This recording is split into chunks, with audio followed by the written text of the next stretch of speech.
তো নমস্কার, আমি তোমাদেরকে সুদ কষা আরো কিছু অঙ্ক দেবো। তো অঙ্কগুলো একটু মনোযোগ সহকারে দেখো।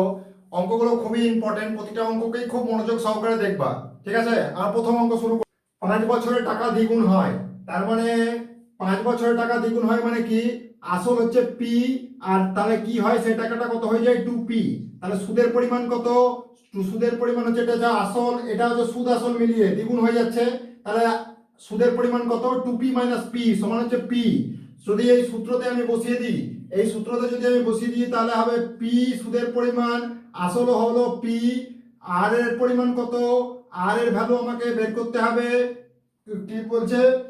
টি হচ্ছে 5 বছরে, হ্যালো, বাই 100। তার মানে আর সমান হচ্ছে 20। হ্যালো, আর সমান তার মানে হচ্ছে 20। এবার বলছে তার কত বছরে 4 গুণ হবে? হ্যালো, তার কত বছরে 4 গুণ হবে? আচ্ছা ঠিক আছে, 4 গুণ হওয়ার অর্থ কি? 4 গুণ যদি হয় তাহলে হবে 4 গুণ মানে টাকার পরিমাণ হবে 4p। সুদ আসল মিলিয়ে টাকার পরিমাণ হবে 4p। আমাদের আসল আগে কত ছিল? p। তাহলে সুদের পরিমাণ কত? সুদের পরিমাণ হচ্ছে 3p। অর্থাৎ 3p সমান পি ইন্টু আর। আর এর ভ্যালু তো আমরা পেলাম 20। হলো, টি মানে হচ্ছে কত বছরে হবে সেটা জানতে চাইছে, বাই 100। হলো, কত হবে যদি আমরা ক্যালকুলেট করি? এখানে পি পি কেটে গেল, হলো 5 20 100, মানে টি এর ভ্যালু হয়ে যাবে 15 বছরে এটা সম্ভব হবে। হলো, এই হচ্ছে এই অঙ্ক। হলো, তো এই ধরনের অঙ্ককে এইরকম ভাবে করতে তোমাকে হবে। হলো, তো এই ধরনের অঙ্ককে করার একটা টেকনিক তোমাকে দেখালাম। এবার একটা শর্টকাট টেকনিক তোমাকে আমি দেখাবো এই ধরনের অঙ্ক। পার্টিকুলার এই অঙ্কটাকে শর্টকাটে কি করে করা হয়? শর্টকাটে করা হয় এরকম ভাবে যে টাকাটা দ্বিগুণ হয়েছে কত বছরে? হলো, টাকাটা দ্বিগুণ হয়েছে 5 বছরে, ইনটু টাকাটা কত গুণ করতে হবে? 4 গুণ করতে হবে। 4 থেকে 1 বাদ দিবা, যত গুণ করতে হবে তা থেকে 1 বাদ দিবা। 4 থেকে 1 বাদ দিলে কত হয়? 3। মানে হচ্ছে যত বছরে দ্বিগুণ হয় আর যত গুণ করতে হবে তাই থেকে 1 বাদ দিলে যেটা হবে মানে হচ্ছে 3, মানে হচ্ছে 15 বছর উত্তর হয়ে যাবে। এই অঙ্ক মুখে মুখে হয়ে যাবে, ঠিক আছে? 15 বছর এরকম ভাবে। হলো, ধরো তোমাকে 10 গুণ করতে হতো, 5 বছরে টাকাটা কি হয়? দ্বিগুণ হয়, তোমাকে 10 গুণ করতে হবে। তাহলে কত হবে? 5 ইন্টু 10 মাইনাস 1 মানে হচ্ছে 9। 5 9 45 বছরে সেটা সম্ভব হবে। এই ধরনের অঙ্ক শর্টকাটে এরকম ভাবে করা যায়। হলো, ঠিক আছে? এবার দেখি তারপরের অঙ্কটা। এই অঙ্কটাও খুব ইম্পর্টেন্ট। হলো, এই অঙ্কটাও খুব ইম্পর্টেন্ট, অঙ্কটা একটু ভালো করে দেখবা। বলছি যাদের কিস্তিতে কোনো জিনিস কেনার অভিজ্ঞতা আছে তারা নিশ্চয়ই জানো যে কিস্তিতে একটা নির্দিষ্ট সময় থাকে, যে 4 বছর কি 3 বছর কি 5 বছরের জিনিসটা পুরো টাকাটা তোমাকে পে করতে হবে। হলো, ইনিশিয়ালি তুমি যখন জিনিসটা কিনছো তখন তোমাকে কিছু টাকা পে করতে হয়, তারপরে 4 বছরে বা 3 বছরে টাকাটা পে করতে হয়। হলো, হলো, ধরো জিনিসটাকে তোমাকে প্রথমে প্রথমে কত টাকা ওনাকে পে করতে হবে? 1696 টাকা। হলো, আমি ধরছি ইনিশিয়ালি মানে হচ্ছে জিনিসটা কেনার সঙ্গে সঙ্গে উনি কত টাকা পে করছেন? 1 বছরে, 1 বছরে উনি পে করছেন হচ্ছে পি টাকা। হলো, প্রথমে ইনিশিয়ালি উনি টাকাটা পে করে দিচ্ছেন পি। 1 বছর পর, হলো, 4টে ইনস্টলমেন্ট হবে এরকম। তার মানে 1 বছর পর কত টাকা পে করতে হবে? 1 বছর পর হলো এই সূত্রতে বের করতে হবে। জিনিসটা হচ্ছে সুদ আসল মিলিয়ে কত হচ্ছে। সুদ আসল মানে কি? 1 বছর পরে আবার ওনাকে কত পে করতে হবে? পি তো পে করতেই হবে, প্লাস তাকে পে করতে হবে পি ইনটু কত পার্সেন্ট সুদের হারে বলেছে? 4% সুদের হারে। 4% সুদের হারে 1 বছরে কত হয়? বাই 100। হলো, পরের বছর কত বের করতে হবে? পি তো পে করতেই হবে, তারপরে কি বের করতে হবে? P into 4 into 2 by 100। হলো, তারপরের বছর কত পে করতে হবে? তারপরের বছর পে করতে হবে P in plus P in into 4% সুদের হারে 3 বাই 100। হলো, এই পুরো টাকাটার পরিমাণ কত? 1696 টাকা। হলো, এই যে পুরো টাকাটার পরিমাণ তার হচ্ছে 1696। তো এই হচ্ছে তার নিয়ম। হলো, এই হচ্ছে তার নিয়ম। এইরকম ভাবে কি করতে হয়, এখান থেকে তুমি যদি পি এর ভ্যালু বের করতে পারো তাহলে কিন্তু অঙ্কটা হয়ে যাবে। ঠিক আছে, দেখি পি এর ভ্যালু কত হয়। এখান থেকে যদি পি এর ভ্যালু বের করি তাহলে কত হবে? 100p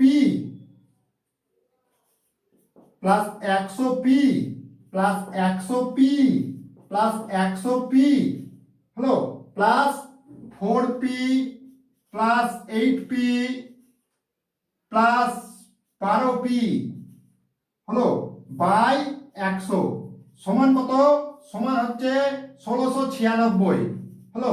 এবার এখান থেকে আমি পি এর ভ্যালুটা বের করলে আমাদের অঙ্ক হয়ে যাবে। ঠিক আছে, আমি উপরের টুকু একটু মুছে দিচ্ছি।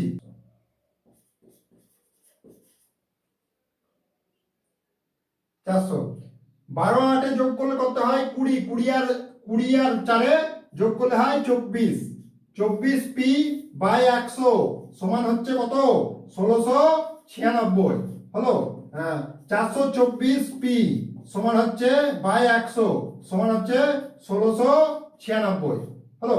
এই হচ্ছে এরপরে কি p এর ভ্যালু বের করব, মানে p সমান হচ্ছে 1696 ইন্টু 100 বাই 424 হলো। এটা 4 দিয়ে যদি গুণ করি উপরেরটাই কি হয়ে যাবে,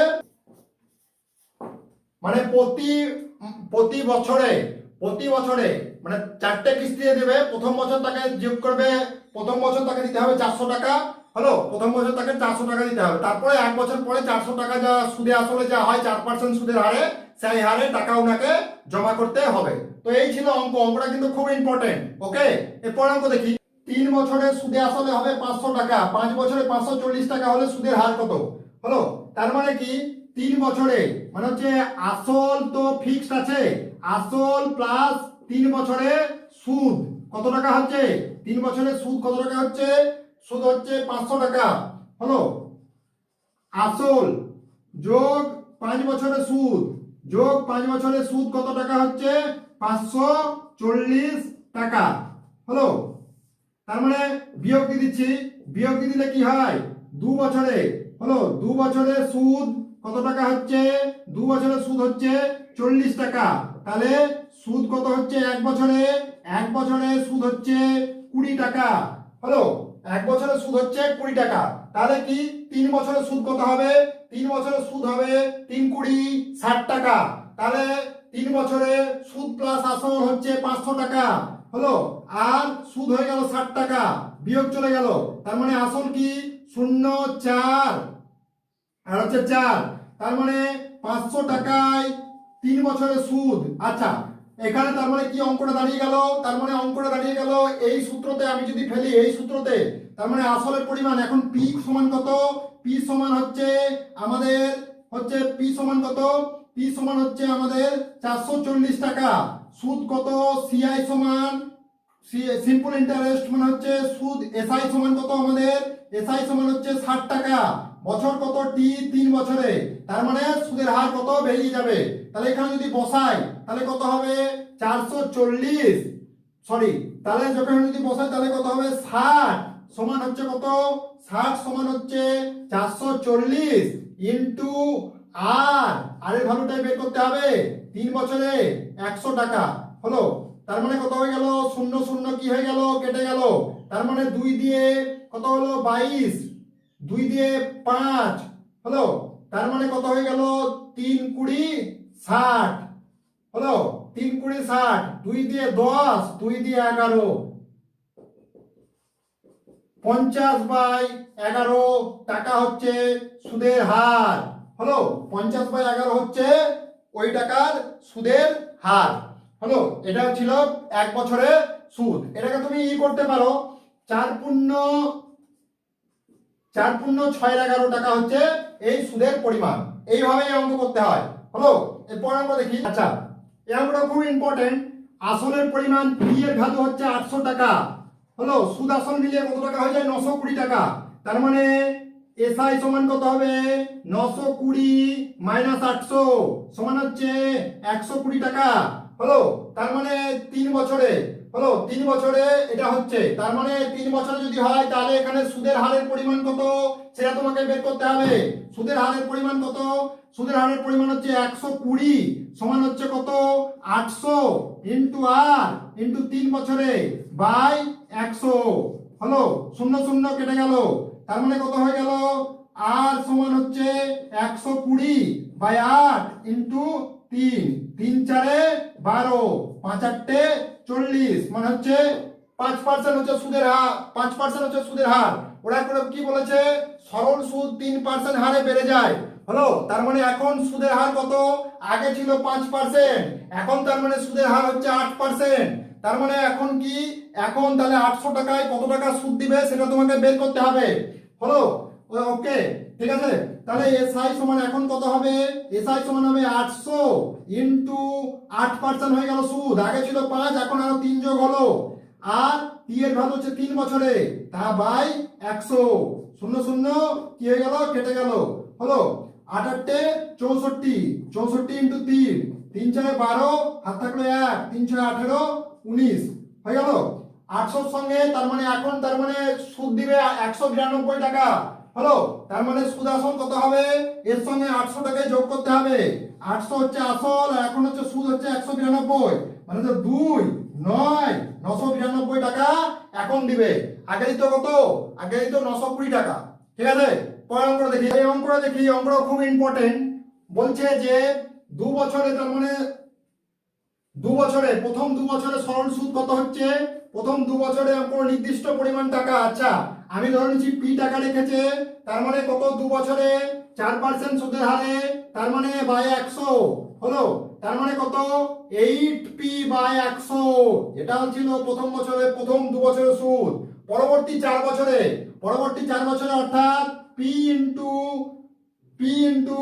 4 ইন্টু 6 বাই 100 সমান হচ্ছে 24p বাই 100। হলো, পরবর্তী পরবর্তী কি সময়ে 8% সুদে রাখা হলো, মানে মোট 9 বছর রেখেছে এখানে, তার মানে ক বছর অতিবাহিত হলো, প্রথমে 2 বছর, তারপরে 4 বছর, মোট 6 বছর। তার মানে পরবর্তী সময় বলতে এখানে পরবর্তী 3 বছরকে বোঝানো হচ্ছে। তার মানে কি, তার মানে হলো পি ইন্টু কত পার্সেন্ট সুদের হারে রেখেছে, 8% সুদের হারে, 3 বাই 100। হলো, 3 ইন্টু বাই 100, তার মানে হলো 24p বাই 100। এরকম ভাবে মোট সুদ দাঁড়িয়ে যাচ্ছে 1120 টাকা।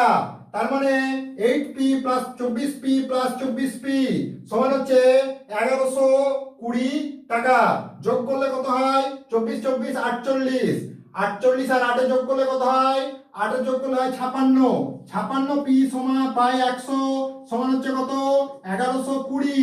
অর্থাৎ p সমান 1120 ইন্টু 100 বাই 56, 56 দুগুণে কত, 6 দুগুণে 12, 2 0, মানে হচ্ছে কত, মানে হচ্ছে 2000 টাকা। মানে হচ্ছে এখানে মূলধনের পরিমাণ ছিল 2000 টাকা।